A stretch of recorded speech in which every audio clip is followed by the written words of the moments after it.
अब क्या प्लानिंग चल रही है तुम्हारे दिमाग में इशिका? अब क्या चाहती हो तुम? सिर्फ तुम्हें आदित्य। अगर तुम मेरे साथ हो तो मुझे और कुछ नहीं चाहिए। इशिका ने प्यार और हसरत भरी निगाहों से उसे देखते हुए कहा। ये सुनकर आदित्य ने गुस्से से उसका हाथ झटक दिया और गुस्से से बोला, अगर इस बार तुमने कुछ भी गलत किया तो मैं भी अपनी हदें भूल जाऊंगा। अब तक मैं अपनी हद में हूँ क्योंकि मेरे माँ पापा ने मुझे ऐसे संस्कार दिए हैं। गुस्सा क्यों कर रहे हो आदि? तुम जैसा कहोगे मैं वैसा करूँगी, आई प्रॉमिस।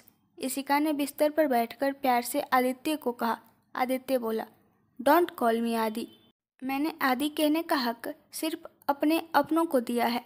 इशिका बोली, मैं भी तो तुम्हारी अपनी हूँ, तुम्हारी पूरी जिंदगी के सफ़र की हमसफ़र। आदित्य, यही तो अफसोस है कि मेरी ज़िंदगी उससे जुड़ी है जिससे मैं नफरत करता हूँ। I hate you Ishika, but I love you. Ishika ने उसी प्यार भरे लहजे में कहा। आदित्य, कितनी ढीठ हो न तुम।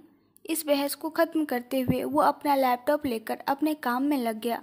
आदित्य अपने काम में जुट गया था, जबकि इशिका की हसरत भरी निगाहें आदित्य पर ही टिकी हुई थी, जिसे आदित्य अच्छी तरह से महसूस कर रहा था।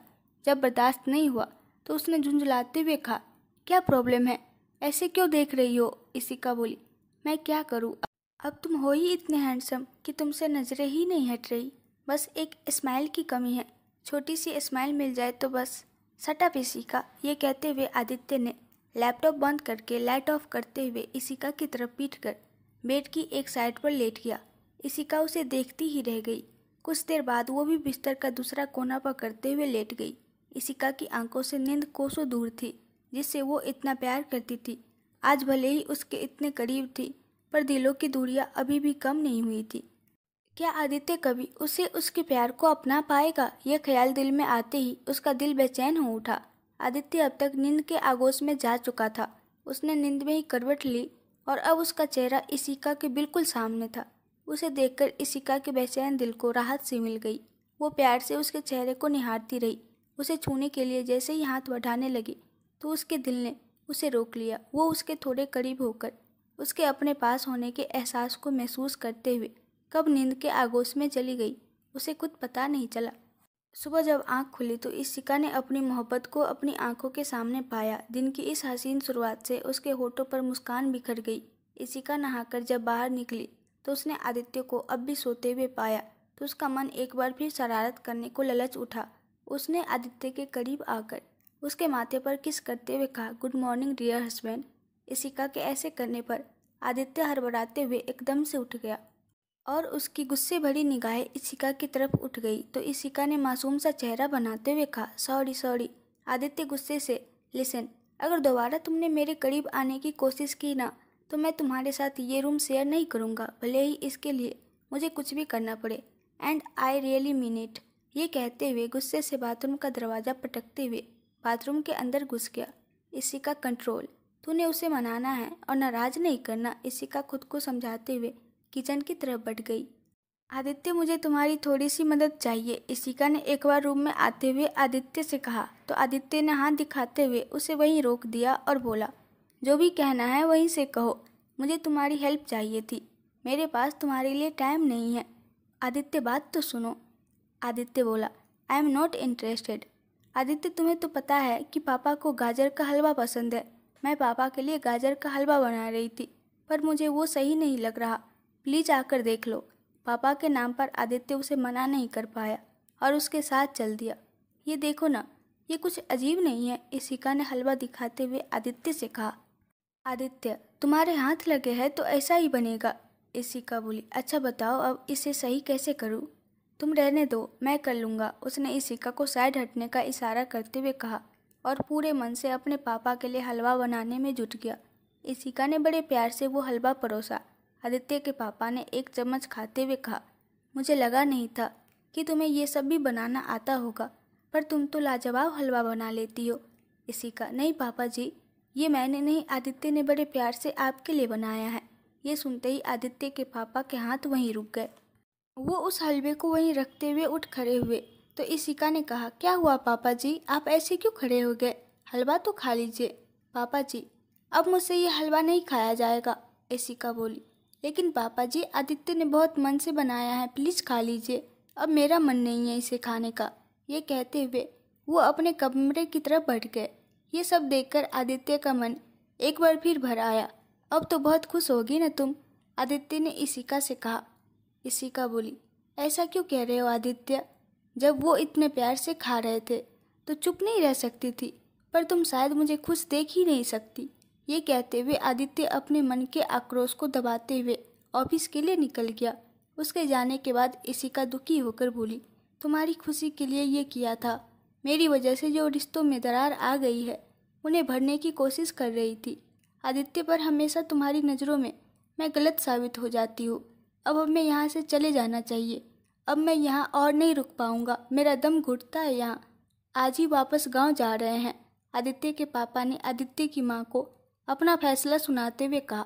तो इशिका, जो उनके लिए चाय लाई थी, उनकी सारी बात सुनते हुए उसने आदित्य की माँ से कहा, अभी एक ही तो दिन हुआ है आपको यहाँ आए हुए, अभी मत जाइए प्लीज़, थोड़े दिन हमारे साथ रुक जाइए।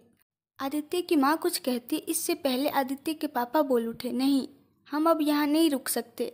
तुमने बार बार फ़ोन किया तो मन चिंतित हो गया, इसलिए चले आए। इशिका, पापा जी प्लीज़ थोड़े दिन। आदित्य के पापा, नहीं बहू, बार बार मना करना हमें अच्छा नहीं लग रहा। हम आज दोपहर को यहाँ से निकल रहे हैं, ये हमारा आखिरी फैसला है। इशिका ने आदित्य को इस बारे में बता देना ठीक समझा, इसलिए उसने आदित्य को फ़ोन लगा दिया, पर आदित्य ने उसका फ़ोन पिक नहीं किया। ऐसा एक नहीं कई बार हुआ, आदित्य ने उसका फ़ोन पिक नहीं किया तो इशिका की आंखों में बेबसी के आंसू झलक उठे। उसने क्या सोचा था और क्या हो गया? इशिका की लाख कोशिशों के बावजूद आदित्य के माँ पापा घर से जाने के लिए तैयार हो गए। उसी वक्त इशिका का फ़ोन बज उठा। आदित्य के फ्लैश होते नाम को देखकर इशिका के मन में एक उम्मीद सी जाग गई। उसने जल्दी से फ़ोन पिक किया और बोली, थैंक गॉड आदित्य, तुमने फ़ोन किया। मैं कहना चाहती थी कि इससे पहले ही वो कुछ बोल पाती, सामने से आवाज़ आई, सॉरी भाभी, मैं राहुल बोल रहा हूँ। वो एक्चुअली आदित्य का एक छोटा सा एक्सीडेंट हो गया है, मैं उसे सिटी हॉस्पिटल में लेकर जा रहा हूँ, आप भी पहुँच जाइए। राहुल की बात सुनकर इशिका का दिल दहल गया और उसकी आंखों में आंसुओं का सैलाब उमड़ आया। उसके हाथ में पकड़ा फ़ोन उसके हाथ से छूट कर गिर गया। उसकी ये हालत देखकर आदित्य के माँ पापा के बढ़ते हुए कदम वहीं रुक गए और उसके पापा ने घबराते हुए इशिका से पूछा, क्या हुआ? पर इशिका तो जवाब देने की हालत में नहीं थी। उसकी आंखों के आगे तो बस आदित्य का चेहरा घूम रहा था और दिल उसके लिए बहुत डर सा गया था। इशिका को खामोश देखकर आदित्य की माँ ने उसे झकझोरते हुए कहा, खामोश क्यों हो? कुछ तो बोलो, आखिर क्या हुआ है? आदि का एक्सीडेंट, इशिका बड़ी मुश्किल से यही बोल पाई। ये सुनते ही माँ की पकड़ उसके कंधों से ढीली हो गई और कलेजा मुंह को आने लगा। कुछ ही मिनटों बाद वो तीनों हॉस्पिटल पहुंच चुके थे। अब तक राहुल भी आदित्य को लेकर हॉस्पिटल पहुंच चुका था, पर क्योंकि ये एक्सीडेंट केस था इसलिए डॉक्टर उसे एडमिट करने से पहले पुलिस का इंतजार कर रहे थे। हालांकि राहुल अब भी उन्हें कन्विंस करने की कोशिश कर रहा था। आदित्य बेहोश था और कई जगहों पर बुरी तरह चोटों से घिरा हुआ था। उसकी ये हालत देखकर इशिका का मन तड़प सा उठा। आदित्य को इस हालत में देखकर उसके माँ पापा का मन भी भर आया। गिले शिकवे भले ही कितने हों, पर आदि उनका बेटा था और अपने बेटे को इस हालात में देखकर किसी भी माँ बाप का हाल बेहाल हो जाना जायज़ था। इशिका के मन की हालत उस वक्त उससे बेहतर और कोई नहीं समझ पाता, पर फिर भी उसने कमज़ोर पड़ने की बजाय डॉक्टर के पास जाकर कहा, आप पेशेंट की हालत देख रहे हैं, फिर भी उसे एडमिट क्यों नहीं कर रहे हैं? डॉक्टर, सॉरी मैम, हम तो बस रूल फॉलो कर रहे हैं, पुलिस अभी पहुंचती होगी। इशिका बोली, इतनी देर में पेशेंट के साथ भले ही कुछ भी हो जाए। Doctor, sorry but rule is rule. तभी वही मौजूद राहुल बोल पड़ा, मैं भी उन्हें यही समझाने की कोशिश कर रहा हूँ, पर इन्हें तो कुछ समझ में नहीं आता। इशिका ने डॉक्टर से रिक्वेस्ट करते हुए कहा, डॉक्टर प्लीज़ ट्रीटमेंट शुरू कीजिए, बाकी की फॉर्मेलिटी बाद में भी की जा सकती है। डॉक्टर, सॉरी हम कुछ नहीं कर सकते। डॉक्टर की बात सुनकर इशिका को गुस्सा आ गया और अपना आपा खोते हुए उसने डॉक्टर को गिरेबान से पकड़ते हुए कहा, क्या सॉरी सॉरी लगा रखी है? प्यार से बात समझ नहीं आती क्या? तुम जानते नहीं हो कि तुम इशिका तनेजा को मना कर रहे हो। तनेजा इंडस्ट्रीज़ की मालकिन हूँ मैं। आपका ये हॉस्पिटल बंद करवाने में मुझे ज़्यादा देर नहीं लगेगी। इशिका के अपनी पहचान बताते ही डॉक्टर डर सा गया। मिस्टर तनेजा की पहुंच से वो अच्छी तरह से वाकिफ था। मिस्टर तनेजा की सभी कंपनीज का नाम इशिका के नाम पर ही था। डॉक्टर डर से मिमियाते हुए बोला, आपने पहले क्यों नहीं बताया? इशिका गुस्से से। क्यों, आम इंसान की कोई वैल्यू नहीं होती क्या? छोड़ो, तुम जैसे लोग क्या समझेंगे। अब जल्दी करो, पहले ही तुम टाइम वेस्ट कर चुके हो। अब डॉक्टर बिना एक सेकेंड गवाए आदित्य के ट्रीटमेंट में जुट गए थे। इशिका वहीं बाहर लगी चेयर्स पर निढाल होकर बैठ गई। आंखों में रुके हुए आंसू उसकी गाल पर लुढ़क गए। राहुल तो अभी तक इशिका की बात सुनकर शौक में ही था। उसके जहन में कुछ समय पहले की बातें ताज़ा हो गई, जब बिजनेसमैन मिस्टर तनेजा की इकलौती बेटी की अपनी ही एक एम्प्लॉय से शादी करने की खबरें मीडिया में आग की तरह फैल गई थी और उससे भी तेजी से अचानक से दबा दी गई थी। ये सोचते हुए राहुल मन ही मन बोल उठा, अच्छा तो वो एम्प्लॉय कोई और नहीं आदित्य था। शायद इसलिए आदित्य कभी अपनी शादी की जिक्र नहीं करना चाहता था। पैसों के लिए तो आदित्य शादी नहीं की होगी, क्योंकि अगर ऐसा होता तो आज वो इशिका की दौलत पर ऐश कर रहा होता, जबकि ऐसा कुछ भी नहीं है। सब अफवाहें झूठी थी और इशिका ने आदित्य के लिए अपना सब कुछ छोड़ दिया। दोनों कितना प्यार करते हैं एक दूसरे से। राहुल ये सोचता हुआ अपने ही अनुमान लगाए जा रहा था। सब ठीक हो जाएगा, आप इतने परेशान मत होइए, राहुल ने इशिका की तरफ पानी का गिलास बढ़ाते हुए कहा। राहुल, जो आदित्य के माँ पापा को अपना फर्ज समझते हुए संभाल रहा था, उसकी नज़र जब आंसू बहाती इशिका पर पड़ी तो खुद को रोक नहीं पाया। थैंक यू, बट मुझे नहीं चाहिए, इशिका ने अपने आंसू पोंछते हुए कहा। राहुल खामोशी से उसके साथ वाली चेयर पर बैठ गया। आप राहुल हो ना? इशिका ने खुद को संभालते हुए पूछा। राहुल, जी भाभी, पहले भी आपसे फ़ोन पर बात हुई है। इशिका, जी मुझे याद है। Thanks for everything Rahul ji. Rahul बोला, आप प्लीज़ मुझे सिर्फ राहुल ही कहिए। मैंने जो किया वो एक दोस्त के लिए मेरा फर्ज था, इसलिए थैंक यू मत कहिए। जैसे जैसे वक्त गुजर रहा था, इशिका का दिल डूब रहा था और बेचैनी बढ़ती जा रही थी। डॉक्टर को ओटी से बाहर निकलता देख सभी के कदम उनकी तरफ बढ़ गए। आदित्य के पापा, कैसा है हमारा बेटा? वो ठीक तो है ना डॉक्टर? फिक्र की कोई बात नहीं है, बाकी तो मामूली चोटें हैं। पर क्या डॉक्टर? उनकी बात खत्म होने से पहले इशिका बेचैनी से बोली। डॉक्टर बोले, आप घबराइए मत, उनके पैर पर गहरा जख्म आया है जिसकी वजह पैर पर टाँके लगाने पड़े। उनको कुछ दिन प्रॉपर रेस्ट की ज़रूरत है। इशिका बोली, क्या मैं उनसे मिल सकती हूँ डॉक्टर? डॉक्टर, अभी तो वो बेहोश है, आप थोड़ी देर वेट कर लीजिए। इशिका बोली, डॉक्टर प्लीज़, मैं उन्हें बिल्कुल डिस्टर्ब नहीं करूँगी, मुझे उन्हें देखना है। इशिका के बार बार कहने पर डॉक्टर ने उसे आदित्य से मिलने की इजाज़त दे दी। आदित्य के पास बैठते हुए इशिका ने उसके हाथ को प्यार से अपने हाथों में ले लिया और उसकी आंखों में रुके हुए आंसू फिर से बह उठे। इशिका ने आदित्य का हाथ थामते हुए कहा, आदि, मैं तुम्हारी तकलीफ का कारण कभी नहीं बनना चाहती थी। मैं तुम्हें कैसे समझाऊँ कि तुम्हें दर्द में देखकर मैं भी दुखी हो जाती हूँ। आदि, मैं इतनी बुरी नहीं हूँ जितना तुम मेरे बारे में सोचते हो। मैं तो बस तुम्हारे दिल में थोड़ी सी जगह बनाने की कोशिश कर रही थी। इशिका आदित्य के सामने अपने जज्बात जाहिर कर रही थी, क्योंकि वो होश में नहीं था। अगर होश में होता तो शायद उसकी इतनी बातें सुनता ही नहीं। जैसे ही उसे आदि के हाथ में हलचल महसूस हुई, उसने जल्दी से अपने आंसू पोंछ डाले और बेसब्री से आदित्य के होश में आने का इंतजार करने लगी। आदित्य की आंखें खुली तो उसकी नम आंखों में भी मुस्कान फैल गई। आदित्य, तुम ठीक हो ना? उसने प्यार से उसके गाल पर हाथ रखते हुए पूछा। बदकिस्मती, जिंदा हूँ, आदित्य ने उसका हाथ हटाते हुए कड़वे लहजे में जवाब दिया। तो उसका दिल तड़प उठा और उसने आदित्य के होठों पर हाथ रखते हुए कहा, आदित्य ऐसा मत बोलो। आदित्य कुछ और कहता, इससे पहले उसके माँ पापा अंदर आ गए, जो ना जाने कब से आदित्य के होश में आने का इंतजार कर रहे थे। इशिका जल्दी से अपनी आंखों की नमी छिपाते हुए साइड हटकर खड़ी हो गई। आदित्य को ऐसी हालत में देखकर उसके माँ पापा इमोशनल हो गए। उन्होंने अपने सारे गिले शिकवों को दरकिनार रखते हुए स्नेह से उसे गले लगा लिया। इतने दिनों बाद अपने माँ पापा की मोहब्बत की छाँव पाकर आदित्य की आंखों से आंसू बह उठे।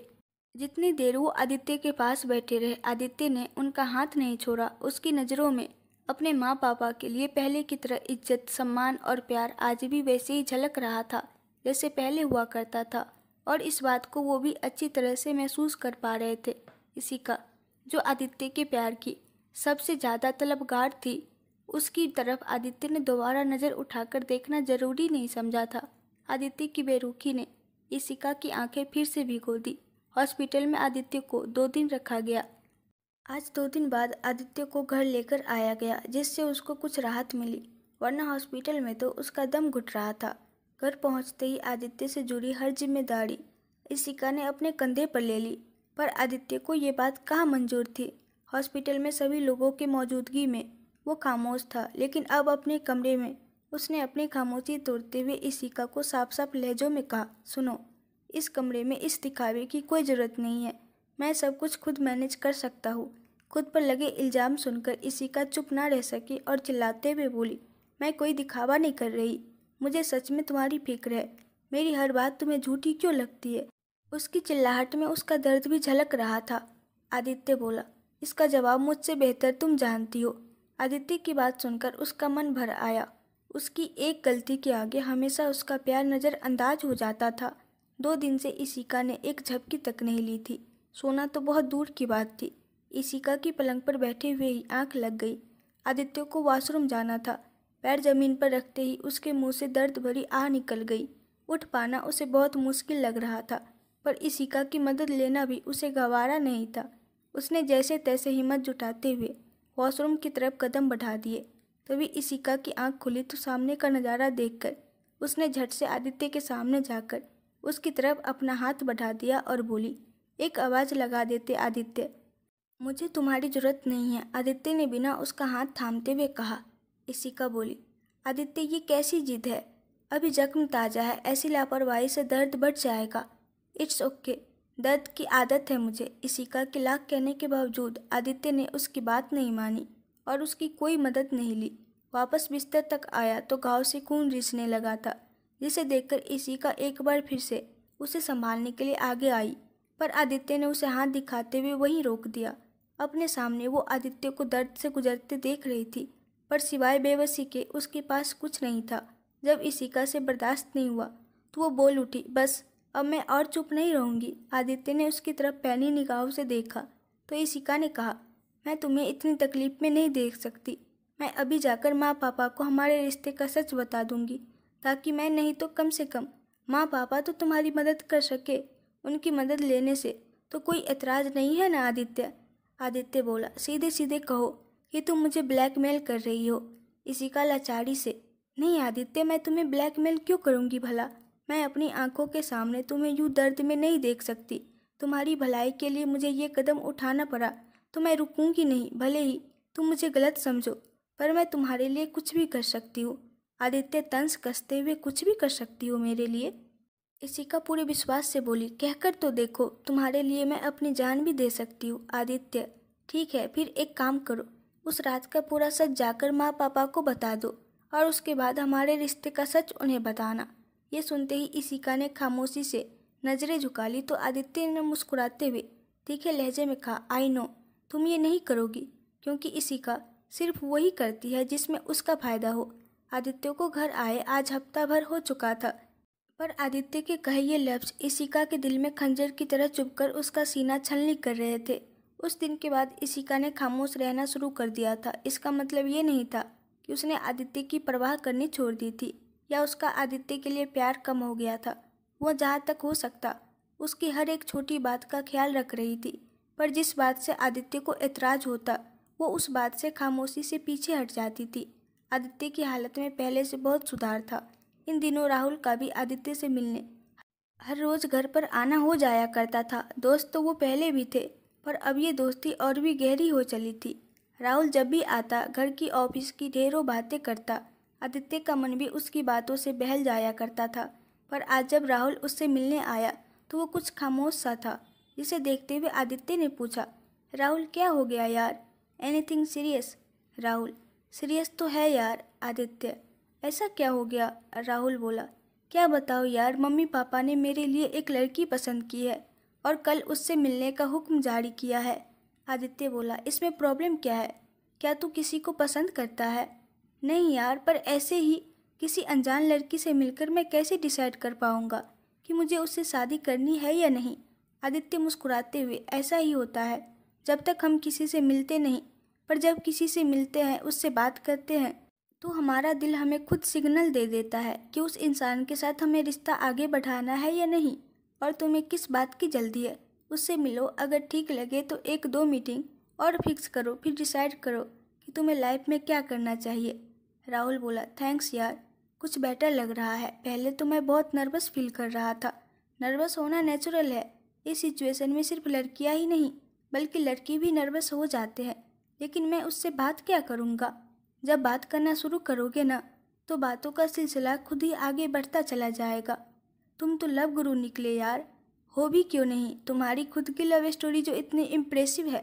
राहुल की बात सुनकर आदित्य का मन कड़वा हो गया, पर फिर भी उसने चेहरे पर झूठी मुस्कान को सजाए रखा।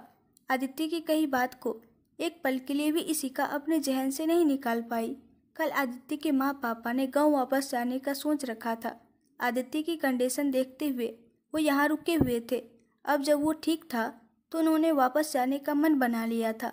उसी दिन रात के खाने के बाद जब सभी सोने के लिए अपने कमरे में जाने की तैयारी में थे तो इशिका ने आदित्य के माँ पापा को रोकते हुए कहा, थोड़ी देर रुकिए प्लीज़, मुझे आपसे एक ज़रूरी बात करनी है। इशिका की बात पर आदित्य के पेरेंट्स के कदम वहीं रुक गए और वो इशिका के बोलने का इंतजार करने लगे। वहीं आदित्य की सवालिया निगाहें इशिका की तरफ उठ गई। उस रात गांव में जो कुछ भी हुआ उसमें आदित्य की कोई गलती नहीं थी। मैंने आदित्य के शराब में नशीली टैबलेट्स मिलाई, फिर ऐसा सीन क्रिएट किया जिससे आप सभी को गलत फहमी हो, जबकि उस रात हमारे बीच कुछ गलत नहीं हुआ था। इशिका ने पूरी हिम्मत जुटाते हुए एक ही सांस में सब कह डाला। ये सुनकर आदित्य हैरान ही रह गया। उस दिन की कई बातों को उसने कब से दिमाग से निकाल दिया था। उसे तो जरा सी भी भनक नहीं थी कि इशिका कुछ ऐसा करने वाली है। उसकी निगाहें इशिका के चेहरे पर जम गई। ये सुनते ही आदित्य की माँ ने एक झन्नाटेदार थप्पड़ इशिका के मुंह पर जड़ दिया, जिसे देखकर आदित्य अंदर तक हिल गया। मैंने अपने बेटे को पीछे छोड़ तुम पर विश्वास किया ताकि मेरे घर आई बच्ची के साथ कोई नाइंसाफ़ी न हो जाए। तुम जैसे लोगों की वजह से इंसान का इंसान से विश्वास उठ गया है। एक लड़की होते हुए भी तुमने ऐसा कैसे कर दिया? आदित्य के पापा के इशिका को कहे इन लफ्ज़ों में गुस्से से ज़्यादा दुख झलक रहा था। इशिका उन सबके सामने खामोश खड़ी अपनी पलकों को भिगोती रही। आदित्य के पापा तो ये सुनकर दुख से भर गए। उन्हें इस बात का पछतावा हो रहा था कि हमेशा सच का साथ देकर न्याय करने वाले के हाथों से इतना बड़ा अन्याय कैसे हो गया। उनके कानों में आदित्य की कही एक एक बात गूंजने लगी। कैसे उन्होंने अपने बेटे को किसी बात पर भरोसा नहीं किया। ये सब सोचते हुए उनकी आंखें भर आई और उन्होंने आदित्य के पास जाकर कहा, अक्सर जब छोटे गलतियां करते हैं तो बड़े उनके माफ़ी मांगने पर उन्हें माफ़ कर देते हैं, पर यहाँ गलती तुम्हारे बड़ों से हुई है। मैं अपने किए की तुमसे माफ़ी मांगता हूँ बेटा, क्या तुम मुझे माफ़ कर पाओगे? पापा ऐसे मत कहो, आप मेरे लिए सबसे ऊपर हो। यूँ माफ़ी मांगकर मुझे अपनी नज़रों में मत गिराइए। मुझे आपसे ना कोई शिकायत थी और ना कभी होगी पापा।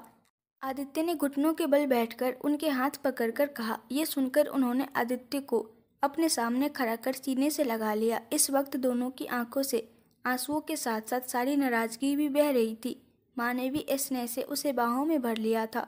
उनका मन तो हमेशा से ही आदित्य को गलत मानने से इनकार करता आया था और आज उनके इसी विश्वास की जीत हो चुकी थी। आदित्य जहाँ एक बार फिर अपने माँ बाप का चहेता बन चुका था, वहीं इशिका के हाथों से उनके स्नेह का दामन छूट चुका था और उसके हाथ एक बार फिर से खाली हो गए थे।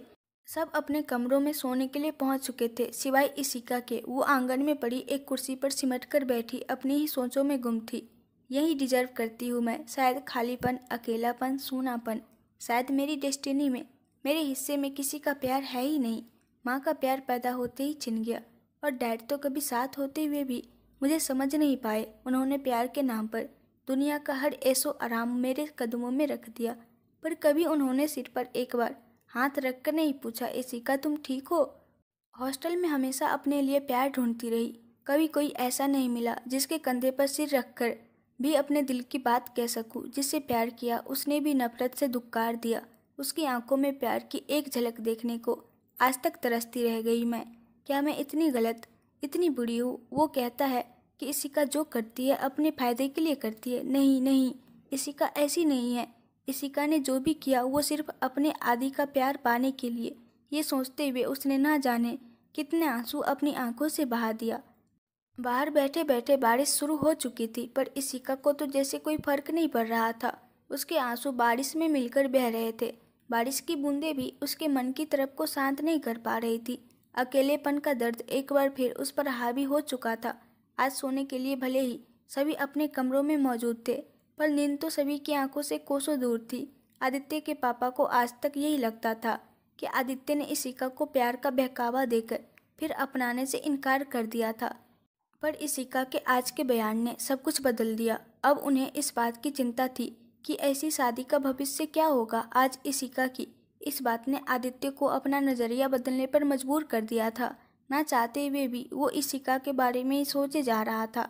खुद पर इतना बड़ा इल्ज़ाम एक्सेप्ट करना कोई छोटी बात नहीं थी। गलती करना आसान होता है, पर अपनी गलती को मान लेना बहुत मुश्किल।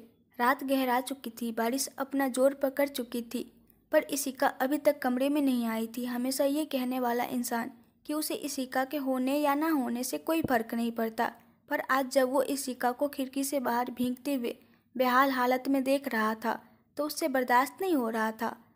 काफ़ी देर तो वो दिल को समझाते हुए बर्दाश्त करता रहा, पर जब दिल दिमाग पर हावी हो गया उसने कमरे से निकलते हुए इशिका की तरफ कदम बढ़ा दिए।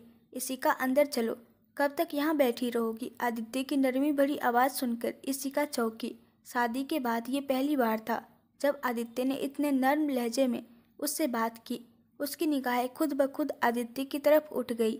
आओ इशिका, अंदर चलो, वरना तबीयत बिगड़ जाएगी। आदित्य ने अपना हाथ आगे बढ़ाते हुए इशिका से एक बार फिर कहा तो उसकी आंखों में फिर से आंसू झलक आए, क्योंकि उसके आदी ने कहा था। वो भी इतने प्यार से, वो भला मना कैसे कर देती। उसने प्यार से आदित्य का हाथ थाम लिया और अंदर की तरफ कदम बढ़ा लिए। आदित्य के माँ पापा के वापस जाने का वक्त करीब था। आदित्य का मन बहुत उदास हो रहा था, पर इससे ज़्यादा तो वो उन्हें रोक कर नहीं रख सकता था। उसके पापा का गांव वापस जाना भी जरूरी था। माँ की गोद में सिर रखकर वो ना जाने कितनी देर बातें करता रहा। अगली बार ये मौका ना जाने उसे कितने दिनों बाद मिलने वाला था। पापा के गले लगते ही उसकी आंखों में पानी भर आया। जाने से पहले आदित्य के पापा ने आदित्य के कंधे पर हाथ रखते हुए कहा, मैं मानता हूँ इशिका ने झूठ बोला, पर जहाँ तक मैंने उसे परखा है उसका तुम्हारे लिए प्यार, तुम्हारी परवाह झूठी नहीं है। पिछले कुछ दिनों में उसने खुद की परवाह ना करते हुए दिन रात तुम्हारी फिक्र में गुजारे हैं। मन में नफरत रखने की बजाय माफ़ कर देना मन को सुकून से भर देता है। ये मेरी सिर्फ एक राय है, फैसला सिर्फ तुम्हारा होगा और तुम्हारे हर फैसले में मैं तुम्हारे साथ खड़ा रहूँगा। दूसरी तरफ इशिका कल रात के बाद उनसे नज़रें मिलाने से भी बच रही थी। अब तो उसे उनके सामने आना ही था। वो एक बार फिर माफ़ी मांगने के इरादे को मजबूत करते हुए उनके सामने नज़रें झुकाते हुए खड़ी हो गई और बोली, आपको अब शायद मेरी किसी बात पर यकीन न आए, पर फिर भी मैं ये कहना चाहती हूँ कि मैंने जो कुछ भी किया उसके लिए मैं दिल से शर्मिंदा हूँ। पर मैंने किसी का बुरा नहीं चाहा था और ना ही मैं किसी को हर्ट नहीं करना चाहती थी। मैं सिर्फ आदित्य का साथ चाहती थी। वो क्या है ना, आज तक किसी का प्यार मिला ही नहीं, इसलिए आदित्य की दोस्ती, उसका कंसर्न देखकर मन स्वार्थी हो गया। बचपन से लेकर आज तक कोई अच्छे बुरे की पहचान करवाने वाला नहीं था, इसलिए दिल को जो ठीक लगा वही कर डाला। पर मुझे अपनी गलती का एहसास है। आप जो सज़ा देना चाहे वो मुझे मंजूर है। ये कहते हुए इशिका की आंखों से ना जाने कितने ही आंसू बह उठे। इशिका की बातें सुनकर यहाँ आदित्य की माँ खामोश होकर रह गई, पर आदित्य के पापा ने उसके सिर पर हाथ रखते हुए कहा, हम तुम्हें सजा देने वाले कौन होते हैं? जिस रिश्ते को अपना बनाने के लिए तुमने वो सब कुछ किया, जब उस रिश्ते ने ही तुम्हें नहीं अपनाया तो ये तुम्हारे लिए एक सजा ही तो है। भले ही तुम दोनों ने लाख छिपाने की कोशिश की हो, पर अपने रिश्ते का सच नहीं छिपा पाए। जब ये रिश्ता तुम्हें दिल से अपना लेगा तब समझना तुम्हारी सज़ा पूरी हुई। ये कहते हुए वो आदित्य और इशिका से विदा लेते हुए गांव के लिए रवाना हो गए। मैं पूरी कोशिश करूंगी कि ये रिश्ता मुझे दिल से अपना ले। अपने आंसू पोंछते हुए एक बार फिर उसके इरादे मजबूत हो गए। जिंदगी वापस अपने ढर्रे पर आ चुकी थी। आदित्य ने इशिका को अब ताने देना बंद कर दिया था। दोनों में नोक झोंक तो चलती रहती थी, पर अब उनकी बातें एक दूसरे को हर्ट नहीं करती थी। इशिका को पूरी उम्मीद थी कि अब उनका रिश्ता बिल्कुल नॉर्मल हो जाएगा और उसे आदित्य का प्यार मिल जाएगा। आदित्य ने फिर से ऑफिस ज्वाइन कर लिया था। आज चेहरा बहुत चमक रहा है तुम्हारा, कुछ खास बात है क्या? आदित्य ने राहुल को इतना खुश देखकर कहा। राहुल बोला, यार बात ही खुशी की है। तुम्हें याद है मैंने बताया था कि मम्मी पापा ने मेरे लिए एक लड़की को पसंद किया है? आदित्य, हाँ यार तूने बताया था। सॉरी भाई, मैंने तुमसे इस बारे में पूछा ही नहीं। राहुल उसके कंधे पर हाथ रखते हुए, इट्स ओके यार, आदित्य बोला। तो कैसी लगी तुम्हें वो? एकदम सिंपल, सबसे अलग। तू सही था भाई, उसे देखते ही मेरे दिल ने मुझे सिग्नल दे दिया कि this girl is perfect for you Rahul. Aditya मुस्कुराते हुए। तो अब क्या सोचा है? मैंने क्या सोचना है? मम्मी को तो बस इसी बात का इंतजार था कि मुझे कोई लड़की पसंद आए और वो मेरी झट मंगनी पट ब्याह कर दे। आदित्य, ये तो अच्छी बात है। तो कब कर रहा है शादी? राहुल बोला। शादी का तो अभी फिक्स नहीं है, पर मंगनी परसों संडे को है और तुझे जरूर आना है और इशिका भाभी के साथ आना है। वैसे तो मैं उनको अपनी तरफ से इनवाइट कर दूंगा, फिर भी तुझसे कह रहा हूँ कि तुम दोनों को मेरी सगाई में ज़रूर पहुँचना पड़ेगा। आदित्य उसके गले लगते हुए। ऑफ कोर्स यार, हम ज़रूर आएंगे। कॉन्ग्रेचुलेसन, मैं बहुत खुश हूँ तेरे लिए। Thanks a lot. राहुल ने इशिका को भी अपने इंगेजमेंट के लिए बहुत दिल से इनवाइट किया। इशिका राहुल की इंगेजमेंट में आदित्य के साथ जाने के लिए बहुत एक्साइटेड थी। आदित्य ने इशिका से कंफर्म करने के लिए पूछा, इशिका परसों तुम राहुल की इंगेजमेंट के लिए चल रही हो ना? इशिका, आदित्य मैं जाना चाहती हूँ, पर एक प्रॉब्लम है, मेरे पास कोई अच्छी ड्रेस ही नहीं है। आदित्य बोला, तो मैं क्या करूँ इशिका? इशिका प्यार से, करना क्या है, मुझे एक अच्छी सी ड्रेस ला दो। आदित्य बोला, अच्छा इससे पहले तो तुम्हारे लिए कपड़े मैं ही खरीद कर लाता था, है ना? जहाँ से ये साड़ियाँ खरीदी है वहीं से एक ड्रेस भी आ सकती है। इशिका बोली, वो तो माँ पापा आ गए थे इसलिए मुझे जल्दी जल्दी में ये साड़ियाँ मंगवानी पड़ी, लेकिन अब ड्रेस तो तुम ही को लाकर देनी पड़ेगी। आदित्य बोला, तुम ऐसा करो, तुम वहाँ मत ही जाओ। इशिका नाराजगी से, ठीक है मैं सचमुच पार्टी में नहीं जाऊँगी। आदित्य बोला, गुड डिसीजन। इशिका, देखो मैं मजाक नहीं कर रही, मैं सचमुच नहीं जाने वाली। ठीक है मत जाना, एक ही बात को बार बार क्यों रिपीट कर रही हो? इशिका, मुझे क्या है, पर इससे तुम्हारे बेस्ट फ्रेंड को बहुत बुरा लगेगा, सोच लो। सोच लिया। ये कहते हुए आदित्य वहाँ से उठकर चला गया। इशिका तो अपनी बातों के जाल में फंस गई थी। कहाँ तो वो आदित्य के साथ जाने को लेकर इतनी खुश थी और कहाँ उसकी जिद की वजह से उसे ये मौका हाथ से निकलता दिखाई दे रहा था। कल राहुल की एंगेजमेंट पार्टी थी। इशिका इसी कश्मकश में थी कि खुद ही इनकार करके वो आदित्य के साथ चलने के लिए कैसे कहे, पर उसे आदित्य के साथ जाना तो था ही। इशिका इन्हीं सोचों में घिरी हुई थी। तभी दरवाजे की घंटी बजी। इशिका ने दरवाज़ा खोला तो उसके लिए एक पार्सल आया था। इशिका ने एक्साइटमेंट में वो पार्सल खोला तो उसमें एक खूबसूरत सी ब्लैक ड्रेस थी और साथ में थी एक स्लिप जिसमें लिखा था, इससे पहले कि तुम कोई गलतफहमी पालो, मैं क्लियर कर देना चाहता हूँ कि ये ड्रेस सिर्फ मैंने राहुल की खुशी के लिए भिजवाई है। मैं नहीं चाहता कि अपने इतने स्पेशल दिन में उसका मूड खराब हो।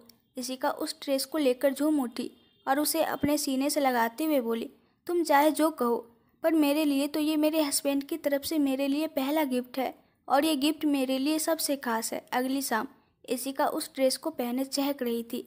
खूबसूरत तो वो थी ही, इस ड्रेस ने उसे और भी हसीन बना दिया था और उसके चेहरे की खुशी ने उसकी खूबसूरती पर चार चांद लगा दिए थे। वो दोनों जब राहुल की पार्टी में पहुंचे तो राहुल उन्हें देखकर खुश हो गया और उसने तहे दिल से उनका स्वागत किया।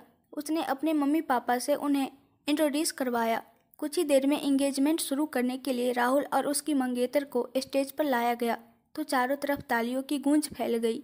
आदित्य की नज़र जब स्टेज पर पड़ी तो वो शॉक्ड ही रह गया और उसके कदम खुद ब खुद पीछे हट गए। आदित्य, ये तो वही पूजा है ना जो हमारे साथ ऑफिस में थी? इशिका ने आदित्य का हाथ थामते हुए कहा। आदित्य ने खामोशी से उसका हाथ झटक दिया।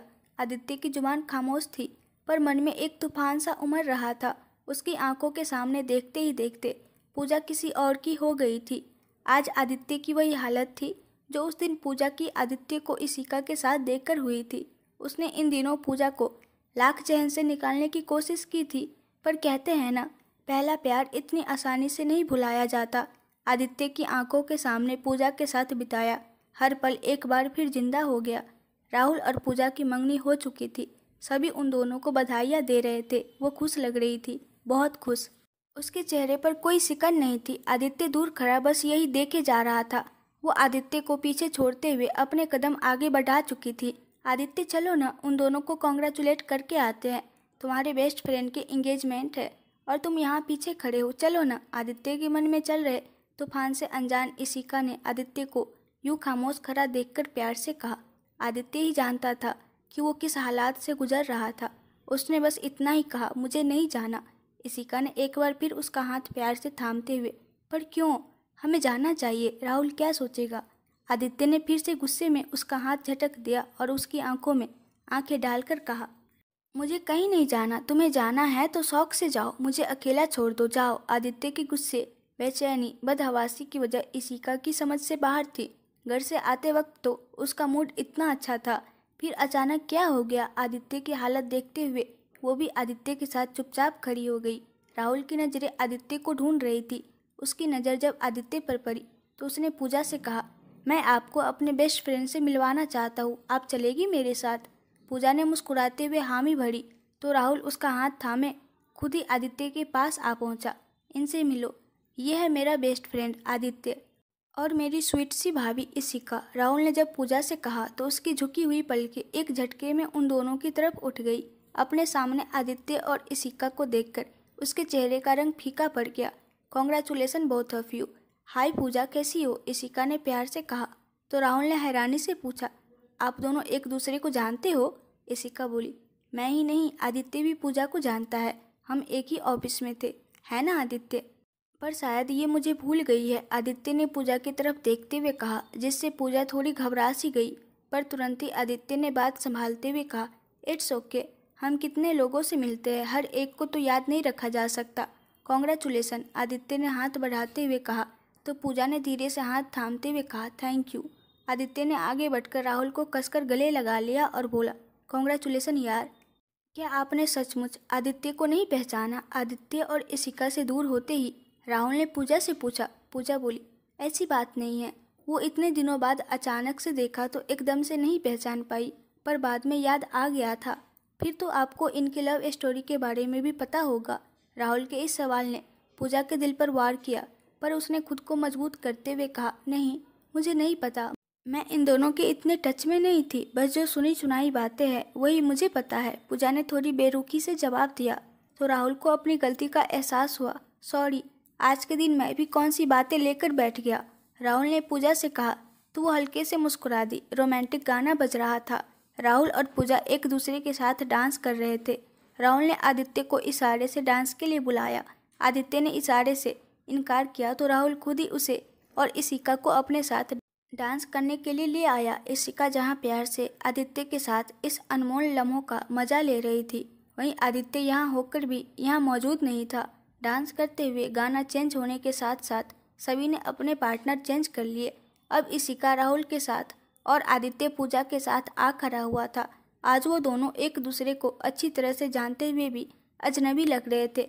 दोनों होठों पर झूठी मुस्कान सजाए एक दूसरे का साथ दे रहे थे, पर दिल अजब सी कश्मकश में घिरा हुआ था। मुझे तुमसे कुछ बात करनी है, पूजा ने धीरे से कहा तो आदित्य ने हैरानी से उसे देखा, पर जल्दी से खुद को सभी के सामने नॉर्मल दिखाते हुए बोला, कहो, क्या कहना चाहती हो? यहाँ नहीं, मैं अकेले में तुमसे बात करना चाहती हूँ।